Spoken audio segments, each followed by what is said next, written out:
नाशिकच्या शिंगाडा तलाव रोडवर असलेल्या ग्रीन्स लॉन्स बिल्डिंग परिसरातील अनधिकृतपणे 4 झाडे कापण्यात आली आहे। स्थानिक लोकांनी नाशिक महानगरपालिकेच्या ॲपवर तक्रार दाखल केल्यानंतर नाशिक महानगरपालिका उद्यान विभागाचे अधिकाऱ्यांनी घटनास्थळी येऊन पंचनामा करत ज्या नागरिकांनी अनधिकृतपणे 4 झाडे तोडली त्यांना नोटीस देण्यात आली आहे। तसेच गोपाळ काटेनगर पोतदार इंटरनॅशनल स्कूलच्या मागे तपोवन रोड नाशिक याही ठिकाणी डॉक्टर चेतन पाटील यांचा होत असलेल्या हॉस्पिटलच्या रस्त्यावरील अनधिकृतपणे झाडे तोडण्यात आली आहे।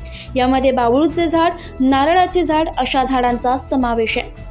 ज्या नागरिकांनी अनधिकृतपणे झाडे तोडली आहे त्यांना नाशिक महानगरपालिकेने नोटीस दिली आहे। काही इलेक्ट्रॉनिक माध्यमांच्या प्रतिनिधींनी बिल्डर गिरीश सातपुते यांना विचारणा केली तेव्हा ते म्हणाले, आमच्याकडे नाशिक महानगरपालिकेची परवानगी आहे, मात्र उद्यान अधीक्षक यांना विचारल्याने दोन्ही ठिकाणी परवानगी आम्ही दिली नाही हे समोर आलंय। या दोन्ही ठिकाणी ज्या नागरिकांनी अनधिकृत झाडे तोडली आहे त्यांना नोटीस देण्यात आली आहे, मात्र त्या नोटीसला उत्तर केव्हा देणार याकडे सर्वांचं लक्ष वेधलंय आणि असं कृत्य करणाऱ्याला नाशिक महानगरपालिका किती दंड करणार हे देखील पाहणं महत्त्वाचं आहे।